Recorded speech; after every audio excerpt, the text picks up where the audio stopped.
Hi guys, welcome to Justin's reef tank. It's been a long time, but you know, life has gotten away and stuff like that. I thought I'd give an update on the tank. I got some new things when I went to Indonesia and some corals. I lost some corals since I've been away for a while.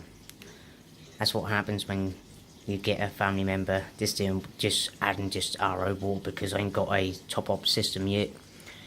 But let's just dive in and let's have a look what I have.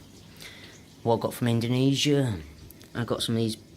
This one right here. This is I'll actually just try and just turn the light more whiter.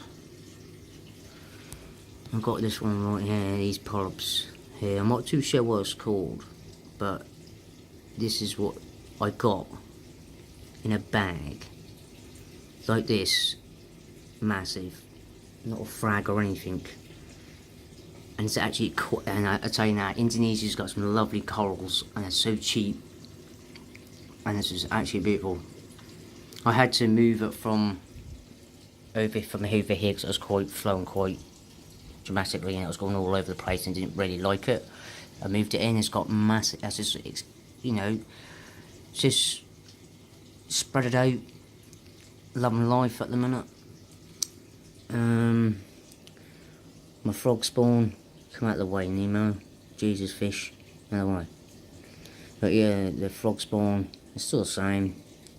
My hammer, it's getting some size on it now. It's getting fat and puffy.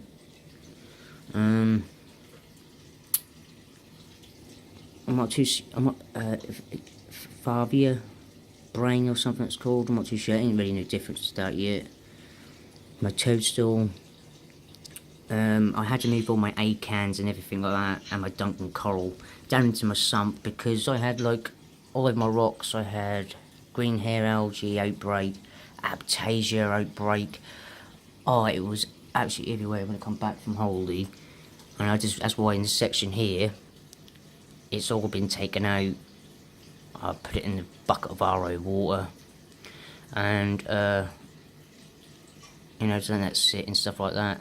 My lawnmower Blenny's is having a hello, mate. But yeah, back to the point. The rocks were absolutely covered in Aptasia, green hair algae. Because I had a family member, my sister's coming in to just feed the tank, but I made sure I gave her the right amount and showing her how much to give, and she was doing the right amount, but obviously didn't have a water change from over for 3 weeks. That's probably why a lot of nutrients and stuff like that, and I had an outbreak. But the Aptasia, literally, they're just, oh my god, I've never seen nothing like it. All across my sand bed, all over the rocks, everything. But let's go to the sump and I'll just show you. All I'm going to say is my A cans from my tank to my sump, the difference of coloration, growth, I don't know why, but it is actually loving life down here. But first things first, I'm not using any sump socks. Pointless, useless, just clog up too quickly, and I think that's what caused my problem. I'm just using now a media bag. I just like clean it out. I have no problems. But other from that, yeah, the Bubble Mad Curve 5, brilliant, amazing. Like you can see for yourself, it's pulling out stuff like it's nothing.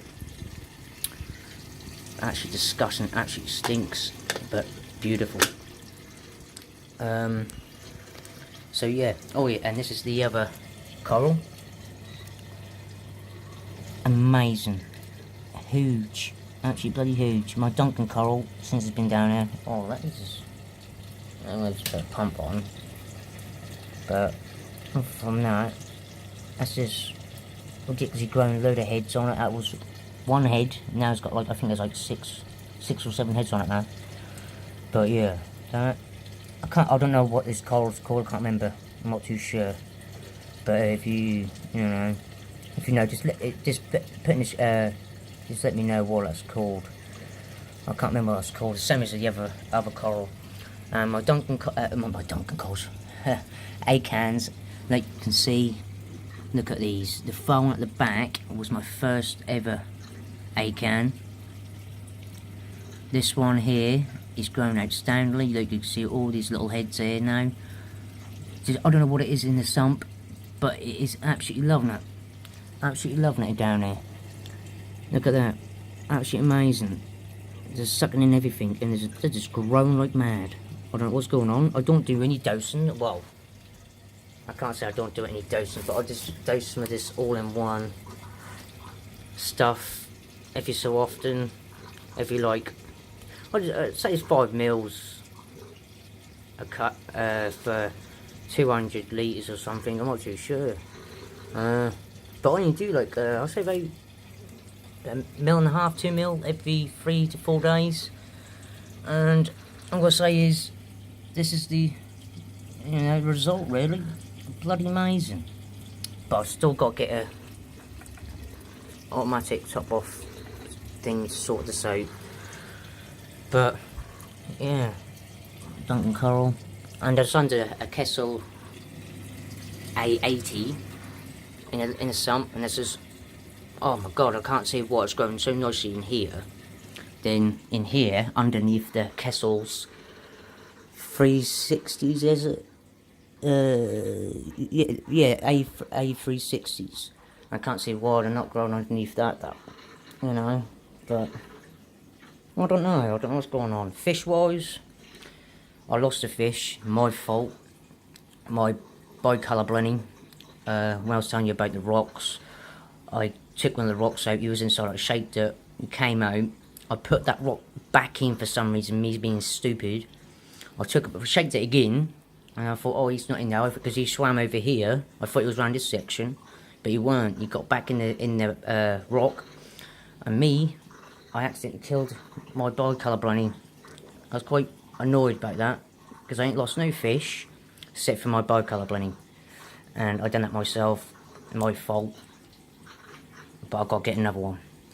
Fish wise, the clowns, I don't know if they're pairing now, because I did have a carpet anemone and now like proper at it, like shake and dance, and I think this one's going to be the female though. I think this is the female and that's the male. I wish that was the female though, because that's beautiful. But yeah, that's a view of the tank. The pump over here is too overpowerful for this tank, because this tank is only 3 foot by 2 by 2, 275 litres with sump. So I had to put it in the corner facing the diagonal.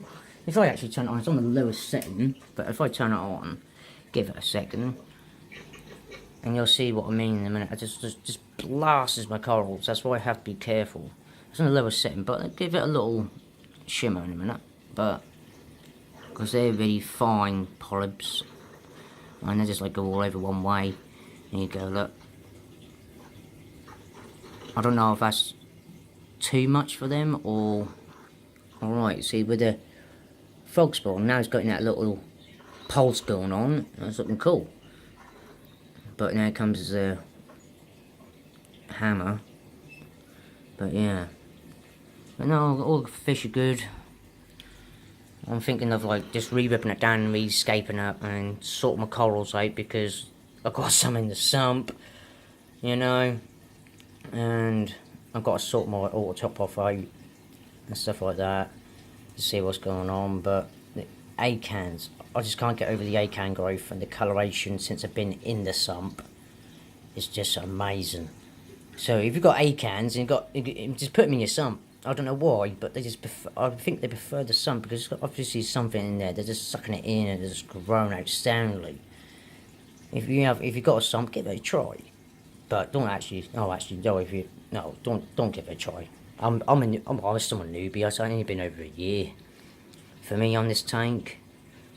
But you know, that's the update. I'll have to do another quick little video or something on some other things, but apart from that, yeah, over and out guys. Thank you for watching. Like, subscribe. Speak to you soon. Bye.